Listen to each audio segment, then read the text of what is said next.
표치과 원장 박정철입니다. 오늘 저랑 같이 보실 증례는요, 발치와 보존술을 했던 증례입니다. 케이스를 보시면서 저랑 이야기 나누도록 하겠습니다.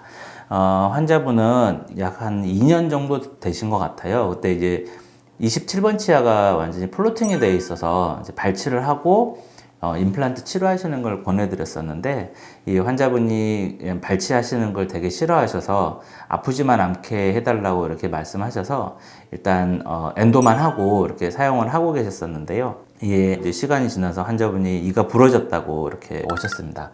그래서 엑스레이 사진을 보니까 여전히 플로팅 계속 치아는 되어 있는 상태이고요. 발치하고 임플란트를 바로 심는 거는 조금 어려워 보이는 부분도 있고요.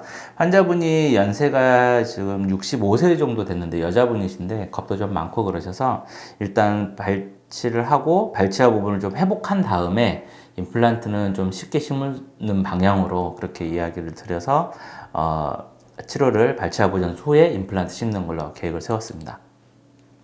이게 지금 수술 전에 CT의 모습이고요. 보면은 이쪽에 버칼 쪽은 완전히 다 흡수가 되어 있고요. 그다음에 septum 쪽에 뼈가 조금 있습니다. septum에 기대어서 임플란트를 즉시 식립하고 하는 것도 좀 생각해 볼 수 있겠지만, 이 septum의 두께로 봐가지고는 임플란트를 심었을 때 팔라탈 쪽, 버칼 쪽으로 디센스 디펙트 아니면 호라이젠탈 디펙트가 생길 확률이 되게 높고요. 그 다음에 이렇게 해가지고 사이너스 올리는 게 생각보다 좀 쉽지 않아서 이렇게 잘하시는 선생님들은 쉽게 잘 하실 수도 있으시겠지만 좀 쉽지 않을 것 같아서 일단 발치아 보존술을 하는 게 좋다고 판단을 했고요. 그 다음에 이렇게 사이너스하고도 이렇게 되게 가까이 있어서 술전 CT 상태에서는 이런 상태이고요. 그 다음에 이제 발치를 시행을 했습니다. 프랙처가 되어 있는 경우에 이렇게 발치를 그냥 하다 보면 막 부러지기 때문에 치아를 좀 분리해가지고 발치를 시행했고요. 어쨌든 발치아 보존술을 할 때 중요한 거는 발치를 좀 깨끗하게 잘 해주는 것이거든요. 그래서 이렇게 발치를 해주고, 그 다음에 이 발치와 안에 남아져 있는 이제 유가 조직을 제거를 해야 되는데, 요즘에 제가 많이 하고 있는 방법은 아마 영상을 보시면 쉽게 이해되시겠지만, 블레이드로 마지날 본을 손상시키지 않으면서 이 주변을 이렇게 돌려가지고 이렇게 본터치가 되는 상황에서 이렇게 쭉 돌려서 블레이드를 이렇게 돌려주면 이렇게 딱 한 덩어리로 이렇게 염증 조직들을 드러낼 수 있거든요. 그래서 그런 방법으로 안에 있는 유가 조직을 제거하고, 그렇다고 해서 전부 다 100% 제거되는 건 아니기 때문에 그래서 큐리스로 또 깨끗하게 소파를 좀 해주시는 게 좋습니다. 그러면 이제 플랩을 열지 않고도 발치아 보존술을 좀 손쉽게 할 수 있는 것 같습니다.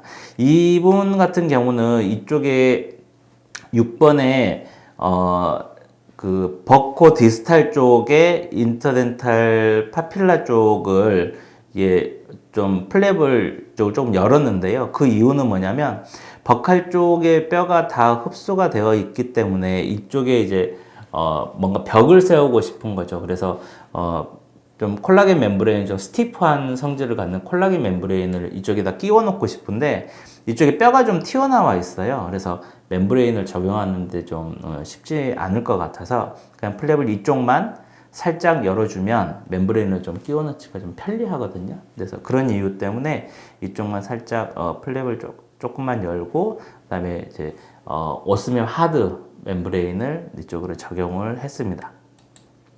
그리고 나서 에이오스 콜라겐을 이렇게 적용했습니다. 최근에 이 콜라겐이 함유되어 있는 이종고를 사용을 하면서 멤브레인을 써도 되느냐 되지 않느냐 이런 얘기들도 많이 있기는 한데요. 매번 되는 거는 아닌 것 같아요. 그래서 저는 가급적이면은 멤브레인을 좀 적용을 하기도 하는데, 또 적용을 안 해도 괜찮은 경우들이 있어서 지금 딱 어떤 경우는 괜찮다, 어떤 경우 좀 디펙트가 크면 당연히 좀 불리할 거고요. 디펙트가 작으면 좀 유리할 텐데, 그 기준에 대해서도 명확하게 얼만큼이면 멤브레인 적용을 해라, 그렇지 않으면 적용하지 할 필요 없다, 이렇게 구분하기는 좀 쉽지 않아서 술자의 어떤 경험적인 지식과 판단으로 결정을 하는 게 좋을 것 같고요. 그래서 좀 걱정되시면 그냥 멤브레인 이렇게 적용하셔서 사용을 하시면 됩니다. 그 영상을 보시면 좀 이해되시겠지만 제가 에오스 콜라겐을 여기에 두 개를 사용을 했는데요. 하나는 버칼 쪽에 디펙트가 큰 부분에다가 그냥 하나를 끼워 넣었고요.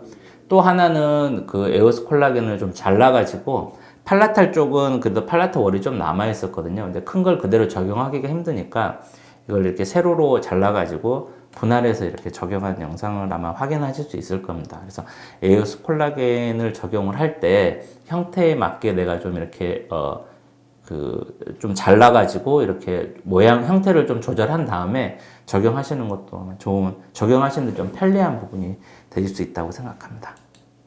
그래서 일단 봉합을 이렇게 하고요. 봉합은 간단하게 그냥 그 히든엑스 수처 하나만 가지고 이렇게 했습니다. 뭐 크리스크루 수처를 하셔도 되고, 뭐 팔자 봉합을 하셔도 되는데, 안쪽에서 이 에오스 콜라겐을 좀 눌러주고 싶어서, 히든엑스 수처를 사용을 했고요.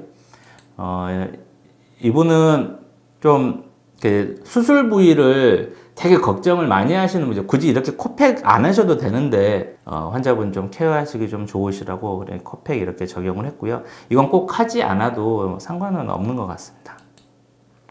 지금은 이제 2주 후에 그 봉합살을 제거한 다음의 모습인데요. 이렇게 보면 에오스 콜라겐을 적용을 하고 오픈 힐링을 시켰을 경우에 에오스 콜라겐은 굉장히 연조직 치유가 좋은 모습들을 자주 거의 대부분의 케이스에서 확인할 수 있는 것 같아요. 그래서 요즘에는 그냥 콜라겐 멤브레인을 오픈 힐링을 시키는 것보다 그냥 에오스 콜라겐으로 오픈 힐링 하는 게 훨씬 더 낫지 않나? 이런 좀 생각이 들 만큼 에오스 콜라겐이 연조직 치유에 있어서 되게 이렇게 좀 좋은 모습들을 보이거든요. 이런 거 많이 확인하실 수 있을 것 같습니다. 그래서 이제 술 후에 이게 CT의 모습인데요. 버칼 쪽에 본이 다 흡수가 되었던 그 부분들은 에오스 콜라겐으로 잘 채워졌고요. 팔라탈 쪽은 그래도 이렇게 좀 얇긴 하지만 팔라탈 본이 좀 남아 있었습니다. 그래서 팔라탈 쪽도 이렇게 에오스 콜라겐을 잘 적용을 했고요. 그래서 디펙트 부위는 에오스 콜라겐으로 잘 적용되어 있는 모습입니다. 더 자세한 내용들은 영상을 통해서 수술 영상을 통해서 확인해 보시기 바랍니다.